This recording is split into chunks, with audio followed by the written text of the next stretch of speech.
Okay, so welcome to the Drinking Water England 2024. To read off, otherwise. In terms of fire alarms, there aren't any plans. So if the alarm goes off, we'll give that tip inside. So let's just start off with some of the industry statistics.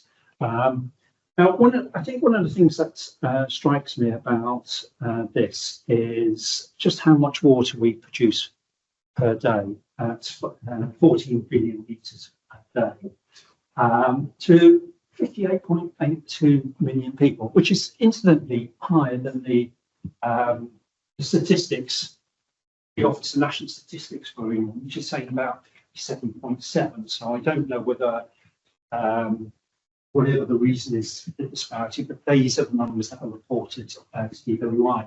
That's 500,000 people more than last year, which is quite interesting. The other thing that was quite interesting was the water supplied is actually 1 billion litres more than last year also.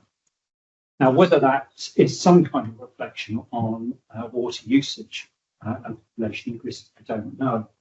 What I do know is that the number of treatment works from last year is reduced by 6%.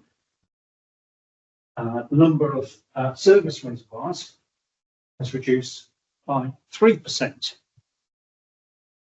Now remember that number, 3%. The number of reservoirs has reduced by 3% from the count last year. The number of water supply zones has gone up 11%. So we've got more water supply zones. But the length of main, surface sources, mixed groundwater sources, they've all stayed roughly the same. So there are some changes within the infrastructure. But it's interesting that there's a 3% reduction at surface reservoirs. Just looking at the overall industry dashboard, one of the things I like to always emphasise on this slide is the compliance with standards at 99.97. It's a phenomenal level, and it has been about 99.97 for about 2 decades. That is roughly about just over 1,000 failures out of 3.6 million analysis. And I think it's something that we don't shout out often enough and loud enough to the industry to say just how well we are doing. It is truly world leading. And I met the minister this morning, and it's exactly what I said to him. He said, look, you know, the water industry is not only world leading, but they're world leading 2 decades, 98 and 97. I don't know if anybody was watching the news this morning about the post office, which is interesting because I like facts and figures, and I was thinking about the post office, and I thought, God, how many letters does the post office move about? And it's sort of like 7 billion a year. And I thought, well, if that was each letter was a litre of water, that's they're moving about half a day's worth of supply in a year, and they've just relaxed the standards. You know, they've just said, oh, you know, can't make the target, so we're just going to relax the standard. And the second class person now, it's 3 days, and it's reduced from, I think, 93% to something like 90% or thereabouts. So 90% more. But you have to get 99% within 2 or 3 days beyond that target. So you can miss the target, but you can't then miss the second target. The industry gets that target right year on year, every year. And I think we need to really big up the industry for getting that target. The other thing that we've done particularly well is the median compliance risk index. That has gone down. The mean hasn't. The mean has gone up, but the median has gone down. So we're seeing more companies at a lower level, weighted by some of the other companies that are probably doing less well. But on the other hand, we've got the water safety planning has gone up. I'll talk about all of these. The recommendations have gone up, legal instruments have gone up quite substantially, and so as the events. There were 556 events that happened One of them in 2024 was serious, and that's still ongoing at the moment, but we put that up to transparency to make sure that everybody knows there wasn't a major incident, which we're still working on. The other, I suppose, interesting bit about this is that there's a shift. There's more of a shift off towards not significant and minor. So we're seeing less significant and serious, and more not significant and minor. So that means we're doing better overall with dealing with events. Just focusing on some of these things, some elements around compliance. As I said, 1,033. That's 144 less failures than last year, 144. So even though the compliance is not changing, because there are, after all, 3.6 million compliance, it has reduced. Interestingly, 472 are coming from consumer taps. We count these up because they're important. That means there's about 46% coming from consumers taps. That's slightly lower than last year. And the reason for that is that we're seeing less coating material in zone, and we're seeing less taste and odour, and combined, among other things, they have reduced down that failure rate and reduced down the number of consumer failures. There were some really interesting things around consumer failures. So, for instance, we've got 5 coppers here. We've got the nickels, which every year seems to get more. We still have lead. And what's not on this here is we've got a sodium as well. Okay, a sodium failure. So, and that tells us quite a lot about what's going on. So, for instance, in the sodium failure, that was a softener in somebody's house. The sampler was sent to the utility room. They took a sample. They were reassured that the sample was the mains water. They've taken the sample. They found sodium. Gone back, discovered that actually you've got an under sink softener. So there's something there about people not knowing what's in their own domestic distribution system, putting stuff under their sink, which is making what is good quality tap water not so good when it comes out the other end.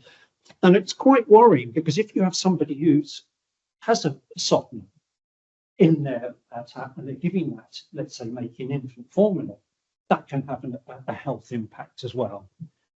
Copper, what we're seeing here, I think, is some buildings where there is a stagnation of water, or water's not used that frequently, maybe in halls and so on. So we're starting to see copper there. And interestingly, obviously, as every year I talk about the lead, we're seeing more and more of the shiny taps and the shiny tails that go under the taps, and new taps, because people like the shiny taps. And that is giving us that problem with nickel. Lead, interesting one here. I mean, you know, we know about 25 to 30% of properties still have a lead pipe. But one of the things that caught my eye, it was in the industry more widely, was a situation where there was a zone which was not phosphate dosed. And the company changed the zone to one which, or from a phosphate dosed to a non-phosphate dosed zone. So there was a zone that wasn't phosphate dosed, and a supply or a domestic property that was in the phosphate dosed ended up in a zone that was no longer phosphate dosed. And that was done back in 2022. The sample that came from that in 2024 had a reading of 4,885 micrograms. Yeah, that's right, nearly 5 milligrams per litre of lead. Wow. Now, unsurprisingly, the health authorities were really exercised about this, but there was a lead supply pipe to a number of houses. It's not unusual in some houses where you have a lead supply pipe going down the back of a house and then feeding in a number of houses. So you had a situation where there were a bunch of houses now in a supply zone that was no longer phosphate dosed. Now, the information letter that we had, or we sent out, was all the way back in the year 2000 and so on, preparing for the changes in standards in lead, where you had to have a number of failures or below a number of failures upon which you wouldn't have to phosphate dose. So it's an information that goes back a long way. So this zone wasn't phosphate dosed. What's gone wrong here is that there hasn't been a risk assessment to see where the properties now being brought into that zone did have lead pipes and would be affected. So there has to be, it's a real learning from that about making sure that those houses which are being supplied by the company are properly phosphate dosed. It also reminds us that we're some way off removing phosphate dosing. We really are some way off phosphate dosing. One of the things I've said to the minister, I've written to the minister, and I'm very fortunate to meet her this morning, and I was talking about the solution around lead. What do we do with lead, and what can we do now to sort this lead out for future generations? And it's a really simple solution, isn't it? Because what you need to do is just say that when a house is sold, the survey has to say there's a lead pipe, and if there's a lead pipe, the purchaser must change the supply pipe.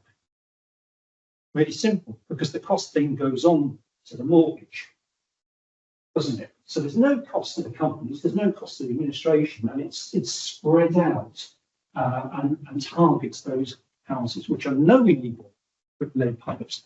And there's something there about landlords as well. So that generally there's an enthusiasm for this solution. And if we start now, as I said, in 50 years, we'll have sorted the issue out. We'll have sorted. Just thinking about some of the other failures here, we've got 3 E. coli failures at water treatment works. And, you know, these are potential indicators, are indicator organisms, and we expect companies to be absolutely do something with these. I think one of the things that strikes me is that it's only 3 failures. You know, 3.6 million samples overall, 175,000 E. coli taken. Well, it's only 3 failures. Last year there was 4 failures. So we consistently have a huge, very, very low E. coli failure. It works out of compliance of 99.9997%. So we're almost 100. It's de facto 100% compliance. But we expect companies to take action on every one of those, and that's what's happened. We have had action. So the Southern, Thames and Anglian each had a failure, each took an action to deal with those failures. So that was either by taking them out of service. Southern Water took one of their water treatment out of service, or putting in temporary UV dosing, or carrying out enhanced monitoring. So that is, I think, is where we want companies to go. Similarly, with E. coli failures in reservoirs, which there were 7, out of 6 of those, they were all taken out of service. 3 of them had ingress.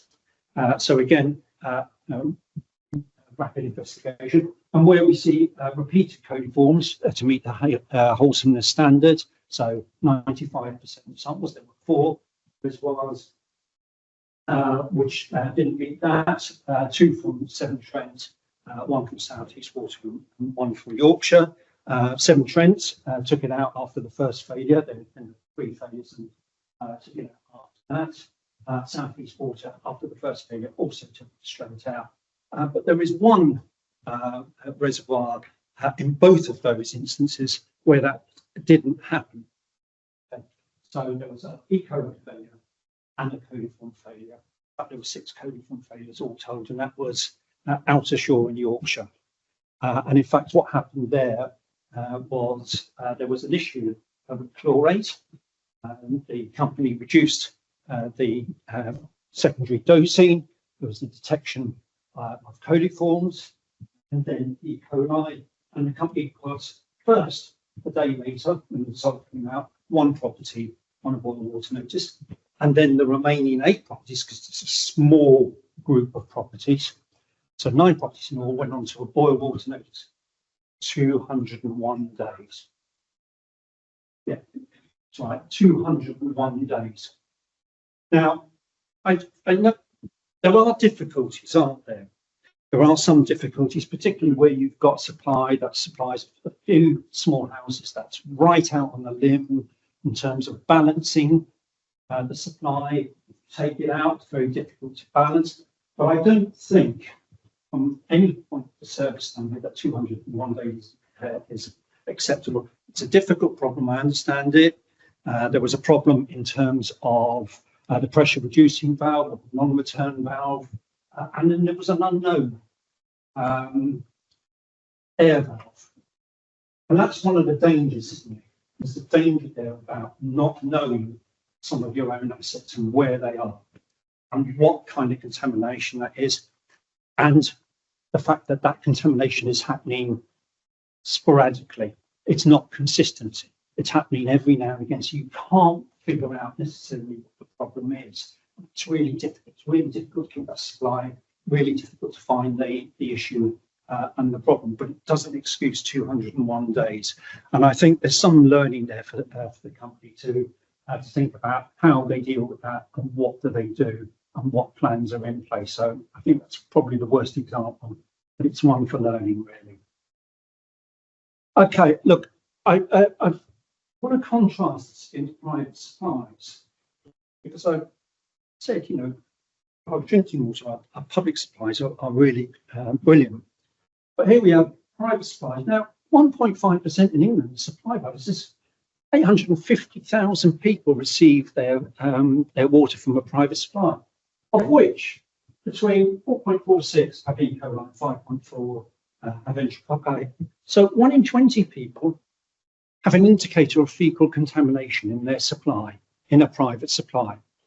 Interestingly, 8.2%, 8.3% of private supplies have nitrate. We know what the problem is. We have a nitrate problem. 1 in 12 chance of drinking high nitrate water. Now, we know what the outcome of high nitrate water is. I mean, it's methane, but there is also the issue of potential long-term health effects from cancer and so on from high nitrate, and that's private supplies. And yet, we seem to not really be dealing with these private supplies overall. Just thinking a little bit more about private supplies and some of the things that can go wrong. So the example here of a private supply to 300 customers, so it's not a small private supply, supplying them with up to 60 micrograms of arsenic. 60 micrograms. I just need to repeat that because I have to keep reminding myself. 60 micrograms of arsenic in England. It's mad that we have 60 micrograms. That, on a long-term supply, will have serious adverse health outcomes. Okay, so if you happen to be a smoker and be taking in 60 micrograms, you have a high likelihood of developing some form of cancer during your lifetime, and that is very serious. How was that solved? Well, the notice was to put on-site treatment. On-site treatment for arsenic. Yeah, how effective is that going to be?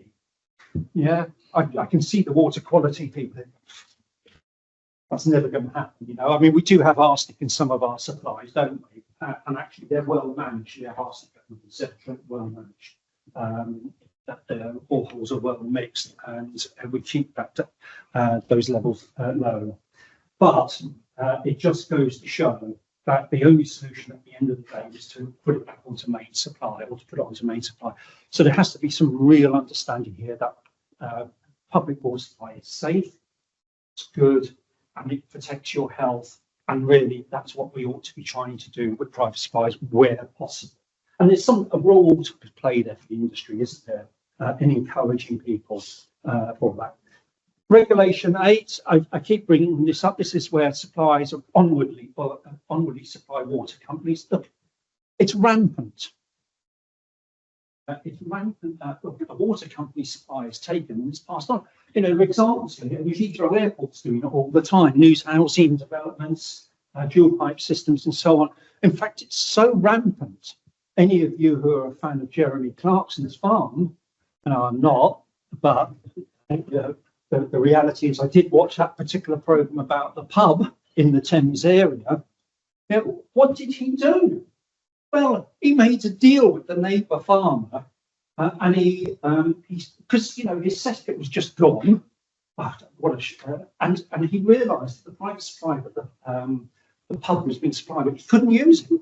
He couldn't use it. It wasn't up to. So he goes to the next door farmer. He says, "Oh look, can I do a deal with you?" So he does a deal with him. He taps into his neighbour's public supply, feeds the pub. What happens? Well, the capacity in the network is not enough.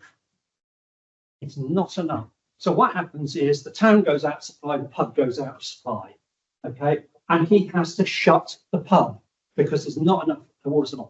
So if you think Regulation 18 supplies don't have an effect, there is a live example of an onward supply from one farmer to a pub on the Clarkson farm where they have effectively taken Thames water and put the local town out of supply. That is how serious Regulation 8 is. Okay, and that is how companies and why companies must take note over where their water is going, because there's that billion litres must be going somewhere, probably going to Clarkson's farm. Okay. But where is that billion litres going from? Is it leakage, or is it marked up as leakage, or is it going somewhere else? Is it being paid for?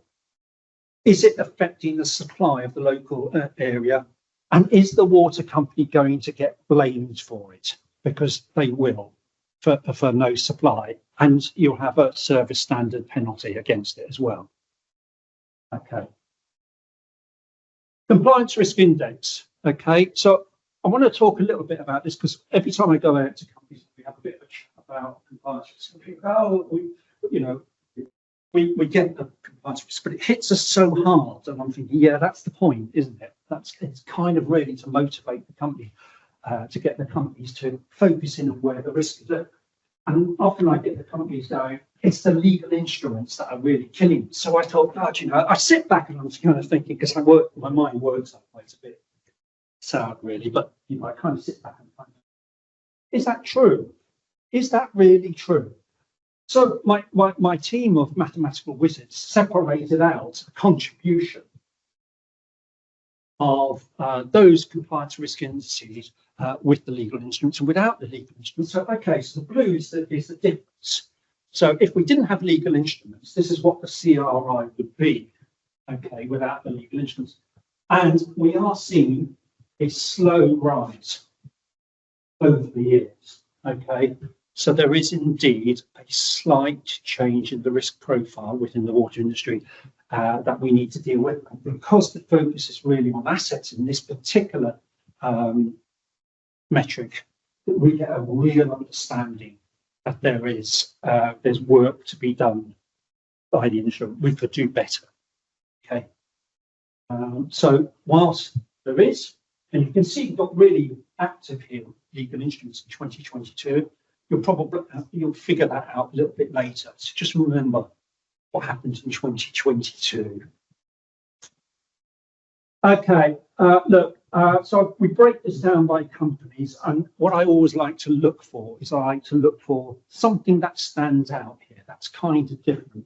Okay, and one of the things is certainly the new entrants and variants don't usually get a look in, okay, to something to talk about. Now, I talked about taste and odour and compliance. Look, taste and odour is really important, isn't it? Okay, because if you have a taste and odour, usually there can be something wrong, can't there? There can be something wrong. So, for instance, one company had a call from a customer and said, "Look, my water tastes a bit off." I was almost going to say it's a bit nutty, but it's it tastes a bit off. And the company's come out and they've sort of tasted it on the site and they go, "No, it's okay." Okay, and they've gone away and they come back and they've got sample taste and and sure enough, there's a taste in there. Okay.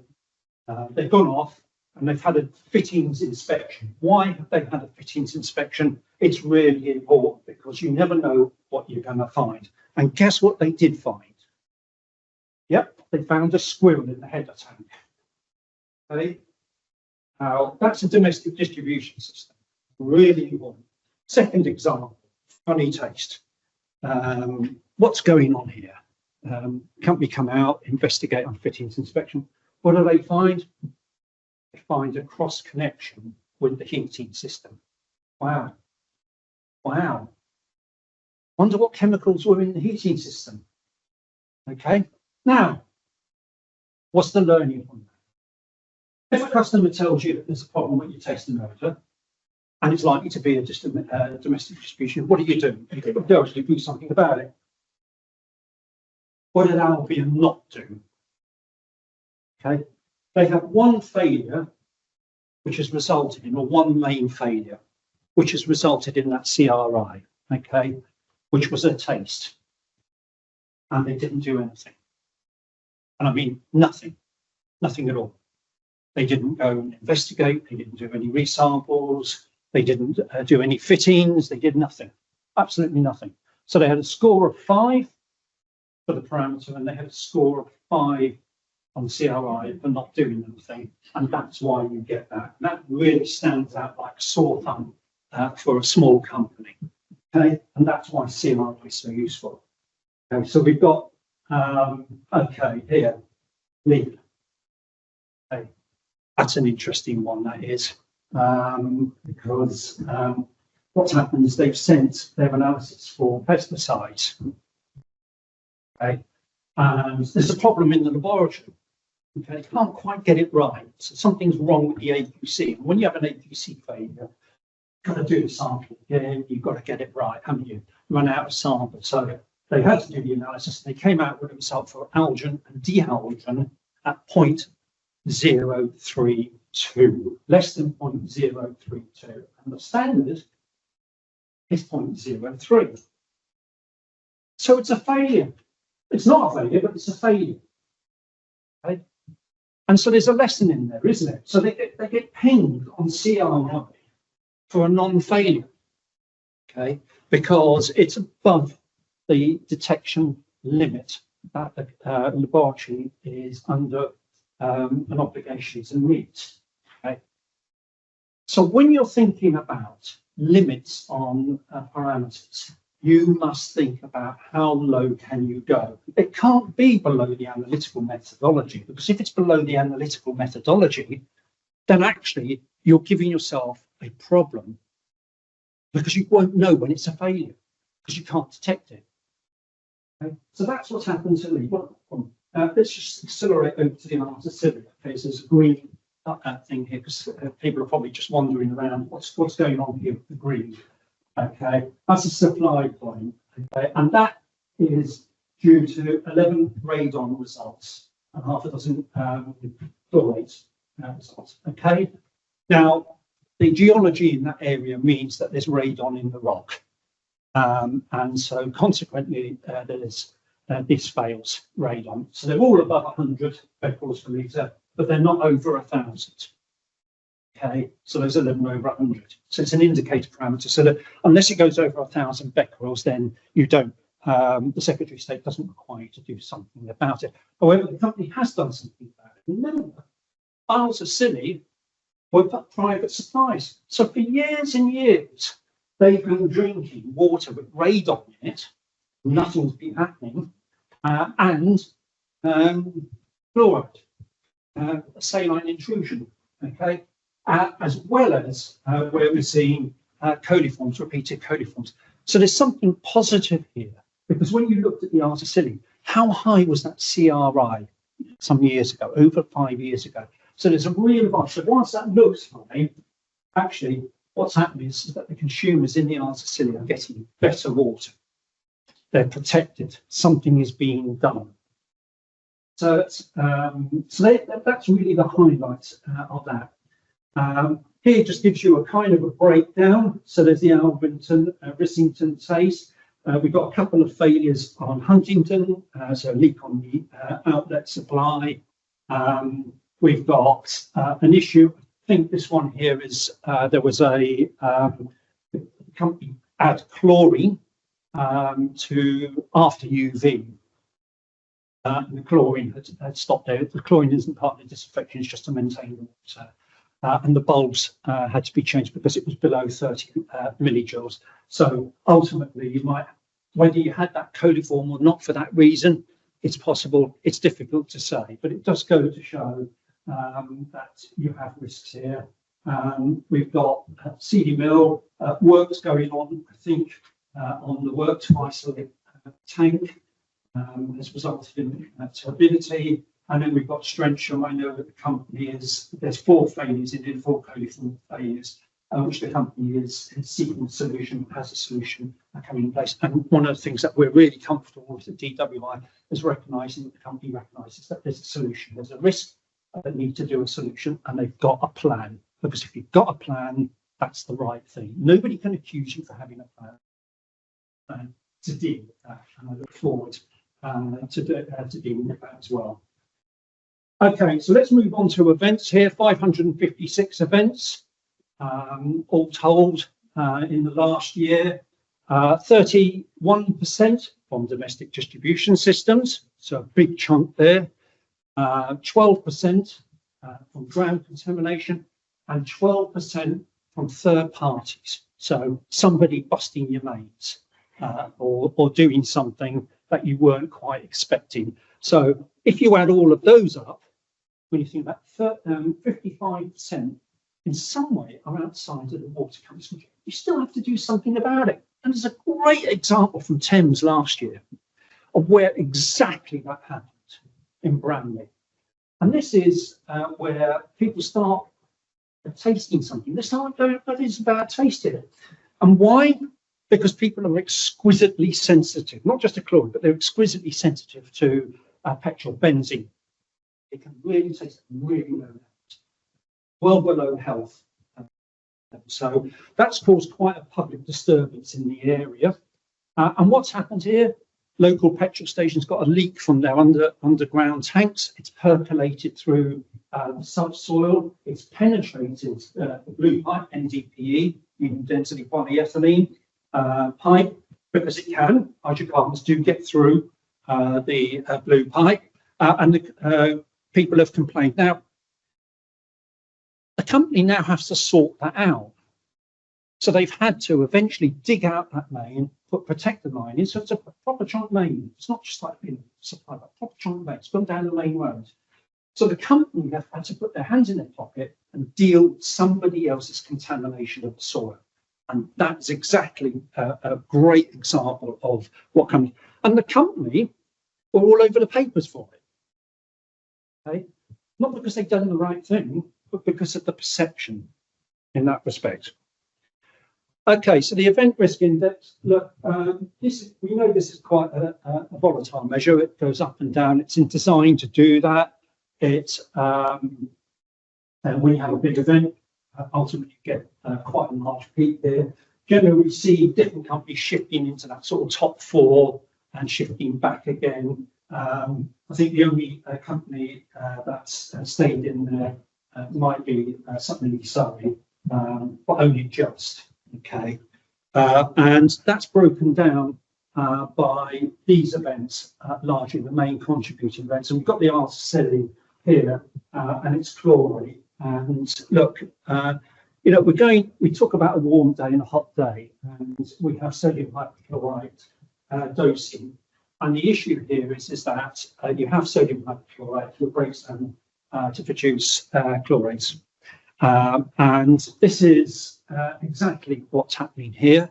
And to be fair, the company have done something about it. So what they've done, they've reduced the barrel size, and they have to deal with some legacy recycling systems. They have an old system where people just sort of tipped the sodium hypochlorite in to the dosing.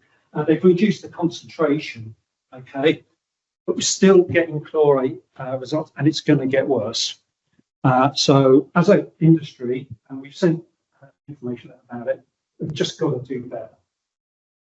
And unfortunately, as hard as it sounds to Southwest, you just got to do better. Even though the difficulty of getting the sodium hypochlorite over to the island is really difficult. Just storage is very difficult, and so on and so on. We've got United Utilities with 2 tasting events. Really interesting, particularly this one in August, which was was due to IPMP, I think. But isopropyl methyl pyrazine, I think it is. If my memory serves me right, I could be wrong. But by the sounds of it, I'm not wrong. Interesting. Anybody at wine level or coffee level will know this is the bad potato taste in their coffee and wine, which is generally created by an actinomyces, streptomyces. Can be other yeasts as well as actinomyces. But if you're a microbiologist, you'll be sort of into this sort of stuff, and you'll be into this sort of compound. The taste threshold is 2 nanograms. Just 2 nanograms. Okay, and that reminds me of EDD. For those of you who are old enough, you'll remember EDD, which was, of course, the cause of the Wem incident, and it was also the cause of the North East London incident in 2011. And what was EDD, EDA? Well, it was a small compound that came from resin manufacturing, which then went into the river, which was then abstracted downstream, and it then went out in Worcester, and in London into northeast London. Okay, similar situation. Okay, and there's a real learning here and it's really well done to United Utilities here to have got this to spot this, because I can remember certainly those of us who are old enough when how long the hunt was on, what was causing the issue. So they've hunted down that this is an ice cream dispenser on a farm, serve yourself, where they changed the disposal into surface drainage, so using the company's surface drainage, okay, to dump the product, which has gone down into the River Dee. Companies picked that up from the River Dee. It's gone through the treatment works and it's ended up back at people's taps. And about just short of 1,000 people complained to the company about it. Nothing to do with the company. Okay, and it didn't just affect United Utilities; it affected Severn Trent and it affected Havering as well. Okay, so we have all the companies down the River Dee all being affected by this one taste compound in the river. Okay, and this one up here, Frisol in the river, again straight through the works from the river and causing a taste complaint. And again, well done to the company for spotting that. Profesamide, another environmental application. Profesamide for a month. Okay, sprayed, gone into the river, picked up by Hampton Road, and then that has been detected 2 failures. There were 7 failures overall. There was a professional, I think, in the United Utilities as well, but embedded to fail as well, and the algae dehydrogen. So really good that there are only 7 pesticide failures, but nevertheless, here the treatment works, which has GAC as their filter. One might argue the logic of having GAC as your rapid gravity filter has not only affected their supply, but it's affected Severn Trent's supply as well. And ultimately, the company tried to put PAC dosing on top of the GAC, and it hasn't worked. I would say the company's got to do better here with that. Hopefully, the new treatment systems for South Naps will improve that. And like I say, they've got a plan. And if you've got a plan, that's where we're happy. Now, Sutton and East Surrey, softening. Okay, I think this is a long-standing discussion. I think Nicola's around somewhere here. We've been talking about this for years. About softening. It's a local act obligation, which goes back, I think, to 1945. 1903. 1903. So the company is under an obligation from 1903. Thank you for the correction. In 1903, to soften a bit of a problem at the works, I think it's the acid dosing, which the company have had to deal with. We've got live works here, and the company have to really manage some of the upgrades and repairs on live works. they've had to notify customers that they will stop the softening. And to be fair, there were only a few complaints. There was only a few. So the communication has really worked well there. And the company has done something, but it has it up on the ERI score. Okay. And then there's, yeah, I suppose I can't miss out the Briar files are silly because this one here was the inspection where the company found a small bird in the outlet because it's gone in through the grill. So again, just a real reminder about inspecting reservoirs because you don't quite know what you're going to find in reservoirs. Talking about a beautiful segue into reservoirs. Okay, so we asked in 2021 data from companies about reservoirs. The reason, because we were quite concerned about the link between rain, reservoirs and ingress.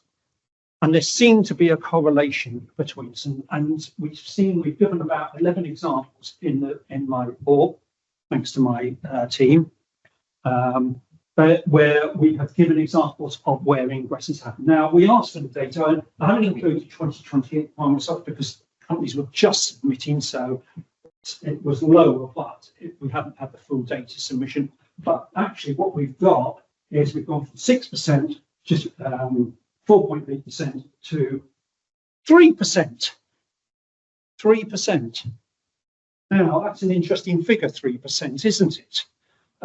Because it matches another number. I remembered that 3%. So a number of companies are taking out reservoirs and back in. So we've seen a reduction in the number of reservoirs, and we've also seen a reduction in the number of reservoirs that are non-compliant. That equals 233 reservoirs there. 200. Now, correlation doesn't equal causation. That's probably not always the case, but there are some difficult reservoirs to get out. We know there's engineering works, but we do want the companies to persist and carry on removing reservoirs in an orderly manner. And that gives us the opportunity to see who is doing well and who's not doing so well. Look, I would say at Severn Trent, you're doing very well here because actually you've got 3%, so you're at the industry average at the moment. You were the industry leader, I think it was 17 or 18% back in 2022, so you've halved it and you've done very, very well. There's a couple of zeros on Veolia, Cambridge and South, so well done there. Portsmouth, it looks a big percentage, but you've really got some catching up to do. And South East Water, actually, you've got the most in terms of numbers, and you're not really advancing at all. So there's work to be done there. Okay, so we've done 77 audits this year. So, you know, we really like to get into our audits. Okay. And we've seen Mosswood. We've got a site in Southern Water, Breed, and Huntington works at United Utilities and a Severn Trent site as well.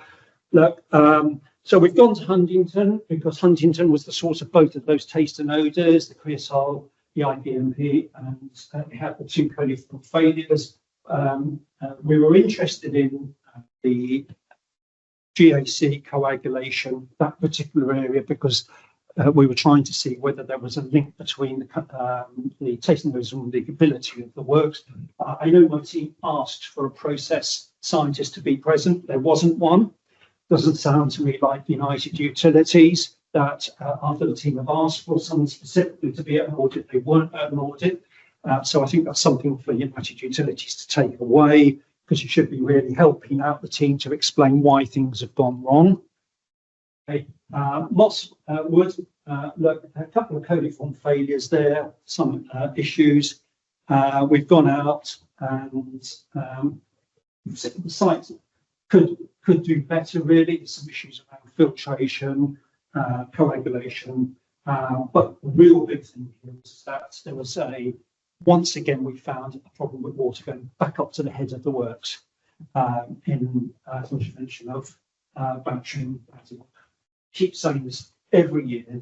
I don't expect the inspectors to keep going to works and finding out contraventions of Badenoch and Boucher nearly 30 years after those reports were published. That's could be better. This one here, Breed. Now, Breed is an interesting one because there was a problem here with a tank, which the company had to put an ROV in. They've had to do some overbanding and so on. But this is actually the bund for the sodium hypochlorite store. And what's happened is that there's a leak underneath the sodium hypochlorite store. And that's really hard because you've got to keep it in place. And so you've got the bund that's catching the sodium hypochlorite.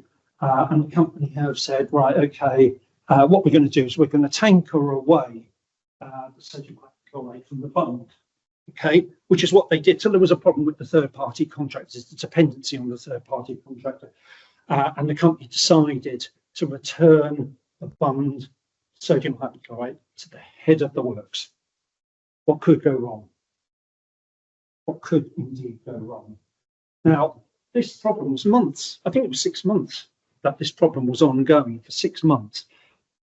If you've got a leak under a vital piece of kit, and you've got 6 months, you need to do something about it, because they'll come to a point where suddenly your mitigation won't work. So the company had a mitigation in place, but they had no mitigation for the mitigation. So what's happened is that the people on site, oh God, what do we do? Let's put this in the back. It's okay. Now, you're all water quality scientists. What could go wrong with it? That's what we think. What could go wrong with putting the sodium back to the head of the works? A bit of a think about that. Okay, so you could have THMs, couldn't you? That's okay, because you can put a dechlorination in. You can put dechlorination tablets, except they weren't regulation 31 approved. Okay, but actually, what happened is they ended up with chloride. There's a breakdown product gone to the top of the works, and so you've exacerbated and you've recirculated the breakdown product of sodium hypochlorite, all because that wasn't to go to the environment. So it wasn't water quality first, it was environment first, and no mitigation in place. There's a learning there. Okay, look, inevitably I'm going to have to talk about the bottled water store. Okay, we went to order a bottled water store. Bottled water given by companies must meet the requirements of the drinking water, water supply, water quality regulations. And it's a food product, isn't it? So you've got to treat it like both a water and a food product. So what would you expect not to happen? Okay. Wouldn't expect to bung in. I mean, look at the lovely day we've got today. Can you imagine how hot that is in there under an asbestos roof with holes in it, with a door that doesn't operate properly? So you put a tarpaulin over. What else could go wrong besides the rain and the heat and asbestos? Well, the birds love it. So actually what you've got here is a whole lot of bullshit all over. In fact, the inspectors were slipping on it when they walked into the shed. Okay, this is product. You've got it in plastic. It's bottled water. The heat is beaming down on the water. You're asking the staff to work in an asbestos shed in shit. Really? And what's more is that they were spilling down onto the floor as well. If that was a supermarket, they would have been closed down. In fact, that's exactly what we did. The inspectors couldn't leave the site without putting a notice on that site. Shocking. Okay, so my team are happily going around checking your bottled water stores. So make sure they don't find that. Now, what I've got to say, the company realised they'd screwed up and they'd done something about it. Okay, and the new bottled water store is brilliant. Okay, well done, but not well done. Okay. You knew it was coming. Okay, little bit of reflection about DWI. One of the things I tell my wonderful expert, self-motivated team in DWI is think with a critical mind, be challenging, make sure when you're going out is to look with the right technical lens and put recommendations in for those things which are linked to regulations. And we've started, so you notes in 2016, because that's 2015, when I started jobs, 10 years from now, 209, 4 times the recommendations, okay? Because the team are getting out there and they're doing something. As I said, we've done 77 audits this year, and that's really interesting. You can see the technical focus, a little bit of a dip down here, not too much. We didn't really have a dip down at all in terms of the number of events. While the industry did have a bit of a dip down around 21, 22 in events. Although, having said that, the events have gone from about 300 to 556 in a similar period of time. Okay, what are they finding? Look, it's not surprising communication, sampling, treatment, because you're looking at treatment works, aren't you? Large part of it's management, so it's about 2/3 there. Okay, and then we've got about 1/3 there of risk assessment. So what are we about?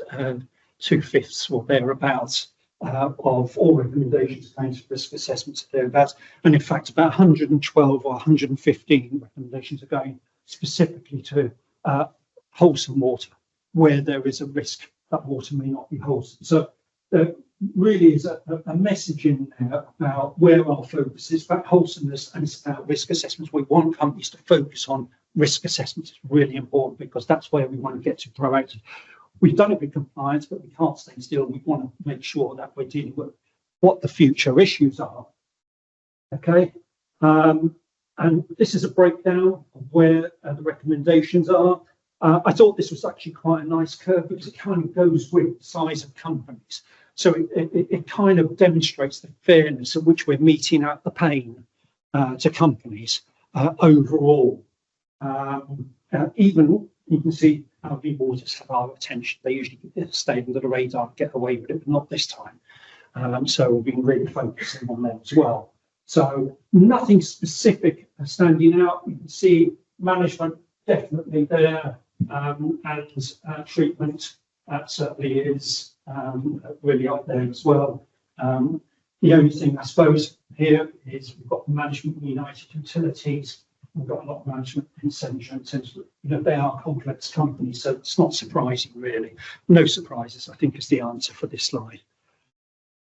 Similarly, look, it's almost, it really is a line of best fit, and it just demonstrates how well and even companies are. Suddenly, you're still an outlier, but you're not alone in the industry wide, the wider industry. There is another company out there to keep you company, but not you. So, having said that, actually, look, you're not doing too bad because you are up here and you're coming down. So what we're seeing is some green shoots here and a real positive attitude. Look, don't get me wrong, the industry is a real positive attitude to get it right. And this is what this is about. It's about getting it right. We see some real positive action. We've definitely seen some real positive action from Southern Water. But overall, you can see that's working out really nice. And it just goes to show, almost proves the methodology, doesn't it?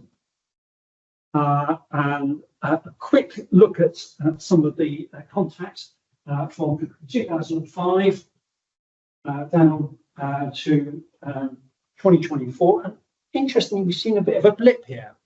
We can't quite explain that blip. Now, I know we put an information letter out in August 24, but it's a bit too early for really that change in application of reporting to have that kind of blip. I think we were expecting that blip with the change of reporting around the information there. So why is that in there? Okay, because it hasn't changed in terms of discoloration and so on. And then I think there's just a general mood overall and willingness for people to ring up the companies maybe more. And again, I think that's the wider mood around society. that people are ringing companies up, not because the companies are doing worse, because you're not, you're doing better, but because the public, and it's a mistake to make a correlation between people ringing up and the company doing worse. Okay, that's not the case. And I think that really just exemplifies that, because that's a 20-year piece of data shows that. Okay. Similarly, black and brown and orange. United Utilities has the most number of complaints, but Southwest has the most 1,000 customers. I suppose, again, I would say you could do better. We do see definitely discoloration events, particularly when there are burst mains. We've given 2 examples of burst mains. One's in the Southwest. Look, that was a bit, and I think there's one in United Utilities, Cumwinton, that we've given an example of. And in that particular instance, there was a burst main, 20-inch main in Southwest, mobilised water, has had discoloration. If you have metals in your source water, you're not removing treatment, and you've got iron mains, that's what's going to happen. And we see this very same thing in Wales, actually. In fact, if you put Welsh water here, Welsh water would be further up on this side. So Southwest is not the highest in wider industry over in Wales, but it is by far in terms of England. The interesting thing I think about that first main was that the company were actually trying to deal with a service reservoir. They had taken the service reservoir at the time, and that had changed some of the pressure dynamics and ultimately resulted in the burst. But having said that, the right thing is to go and try and sort out that longer term asset and try and kick the issue down the road and not deal with it. So you've got to deal with those issues, because if you keep kicking it down the road, it gets worse and worse. Okay, I want to talk about PFAS. It's always a big topic of discussion. And look, there's a really good news story here, because we turned around in 2021. I mean, we put our contract out to work out how to measure it, because we had a lot of press going, oh, there's loads of PFAS around. No one really knew how to measure it properly. So we lent a research contract, or we gave a research contract to the University of Birmingham, who provided methodology. I think that ultimately went to the standing committee of analysts, and there's a methodology. I don't know if that's if the PFAS methodology is now in the standing committee of analysts. Not sure. Nevertheless, that methodology came in. We turned around to the industry and we said, we want you now to measure this.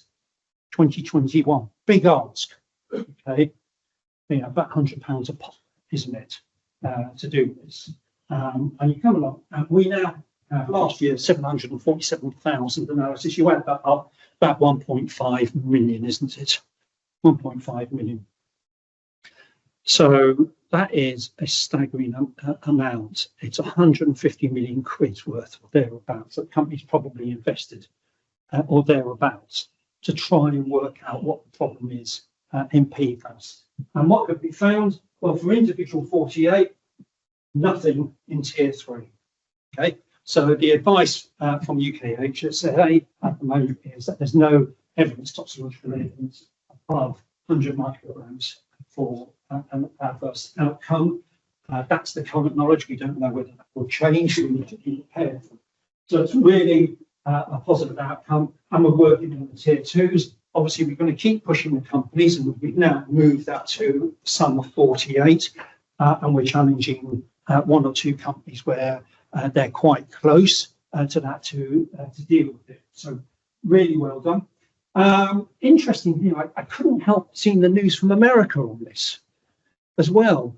So I don't know if any of you read the Guardian was one of them that was actually badgering the industry.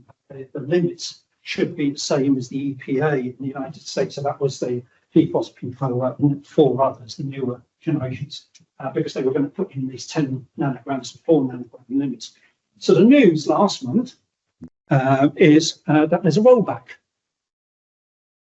And it was one of the discussions I was having this morning. I was saying, you realise that the US has rolled back on this now. So they've decided, or they've recommended not to consider those 4, but to still keep the PFOS and PFOA in, but push the date back for monitoring to 2031.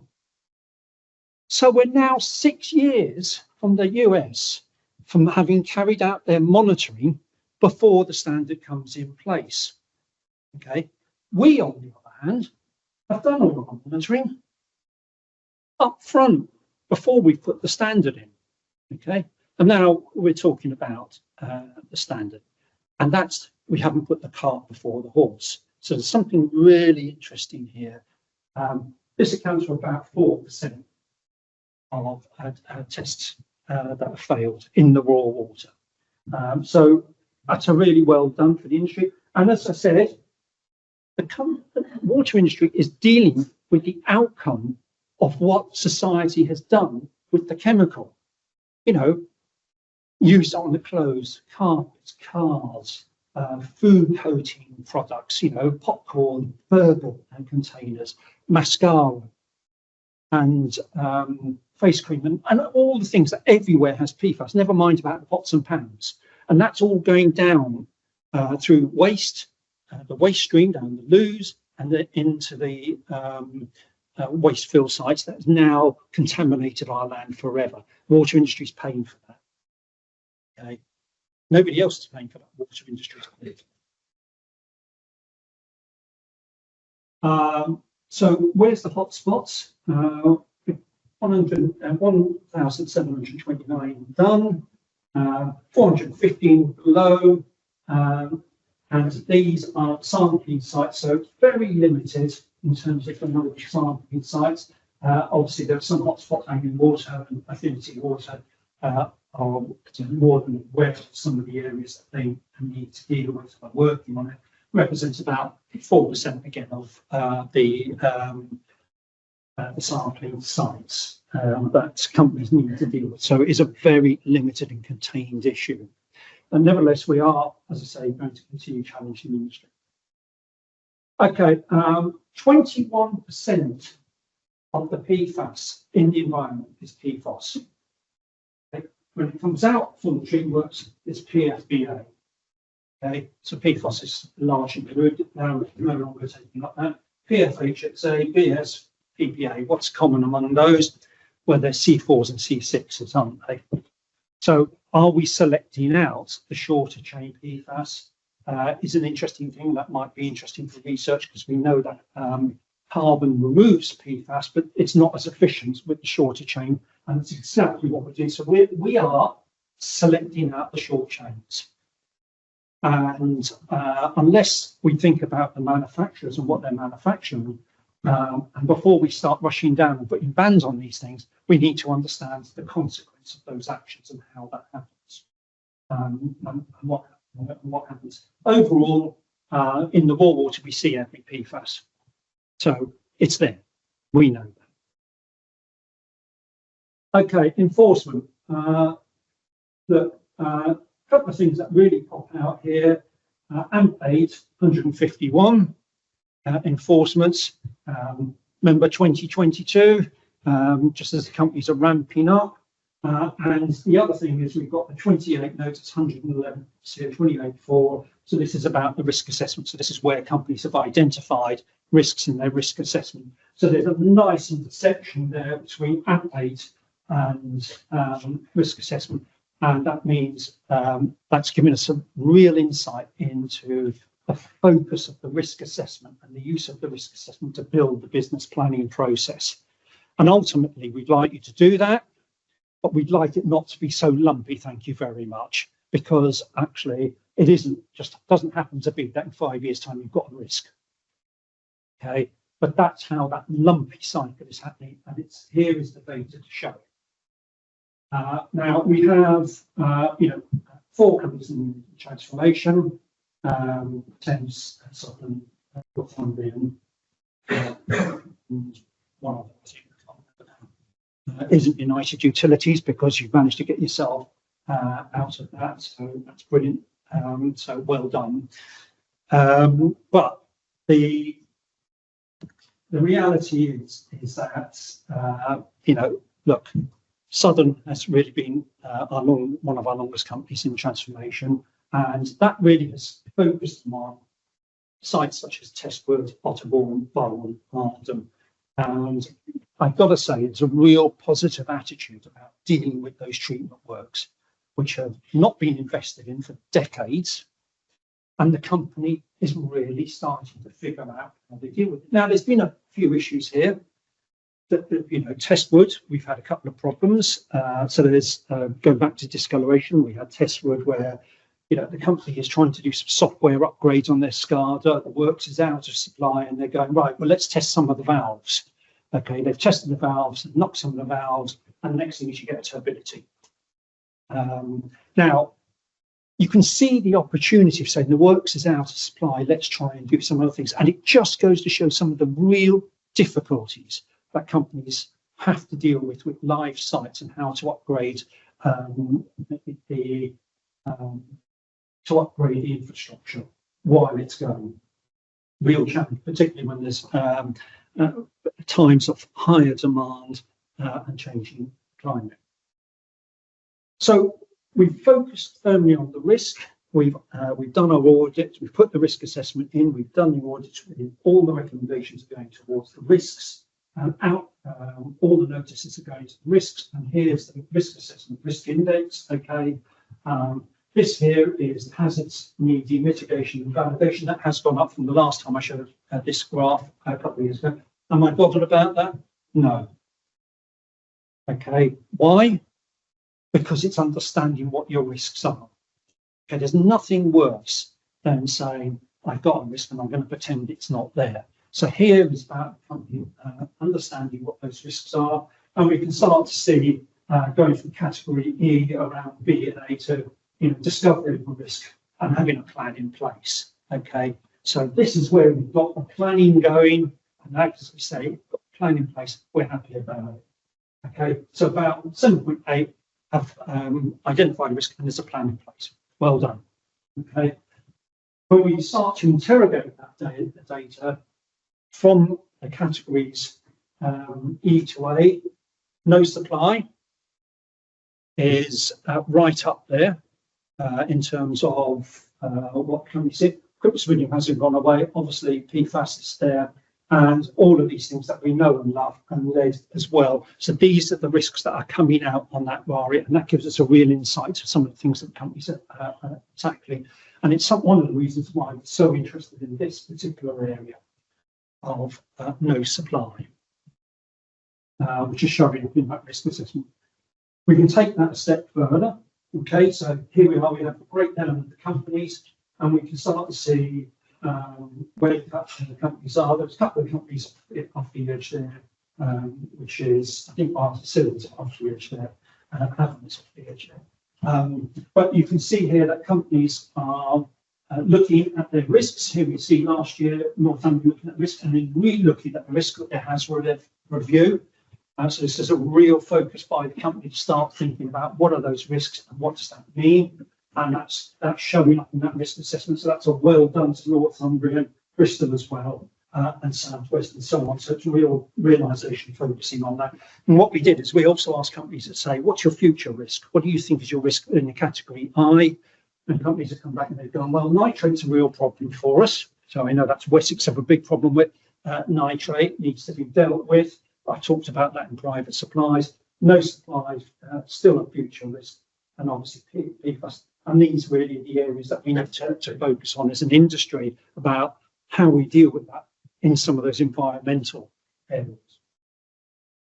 Okay, Regulation 31. Look, it's inevitable to have to talk about Regulation 31.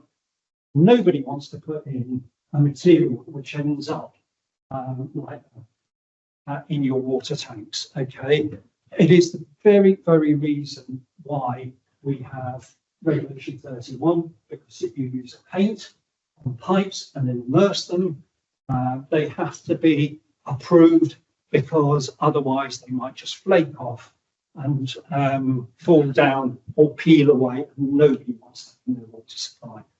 Can't think of anybody, not company, not us, not anybody. Okay. The importance of Regulation 31 is exemplified by this slide. And it is hard hitting. Now, what should have happened here? Well, the company should have been checking their suppliers, they should have been checking what's going on with their pipes, they should have been perhaps checking before they went back in supply. We have a great example actually of a tank that had a concrete lining and wasn't cured properly. The company were thinking about putting it back into supply. It had a very high pH, 9.5 and 9.6. Okay, so they were checking, they couldn't understand why they got this high pH. And then what's happened is they've then realised that it's the concrete that's giving the high pH. Before it goes back into supply, it's not an offence, hasn't gone into supply. So well done to that company. It's more nationally the company that have spotted a rate 31 before it's happened. And that's what we're asking, because, simply we don't want any product in there. But the company got this wrong. They know they got it wrong. We got it wrong because we've ended up having to do something that we would prefer not to get to. We would never to end up in court, something like that. It's as simple as that. Get it right the first time. Got to do better. Okay, so around that time, 2021, and lead up to that, a number of applications for Reg 31 has shot up. Okay, there's become a wider realisation within the industry just how important Regulation 31 is. That has resulted in us having 2 new staff. We've accepted 5 laboratories under the Fittings Inspection Regulation 4 to accept testing record. Those tests which are needed for Regulation 31, except for the new shape test to relieve perhaps some of the issues here. But we have a couple of examples where we've had companies who've just gone, we've run out of approvals run out, and they've rushed into DWI and they said, we want our approval tomorrow. Well, look, you can't just turn around and say, we've run out, our approvals run out, we need to do it tomorrow. And we had 2 instances where the company did exactly, they rushed up, they gave us this, they said it's all the same and whatnot. And then a little bit later, they came back and they said, oh, we've made a mistake. Actually, the formulation is not what it was. And so we've had to revoke it. And that's a very public thing for a company where you've had to revoke it, because suddenly it's become aware that the formulation is not what you were told or what we were told or what the company thought, and they had a mistake. Okay. We've had another one where a company have turned around and they've gone, we've changed our product name because we've taken it over. And it's called something completely different now. And that's okay. No, it's not okay.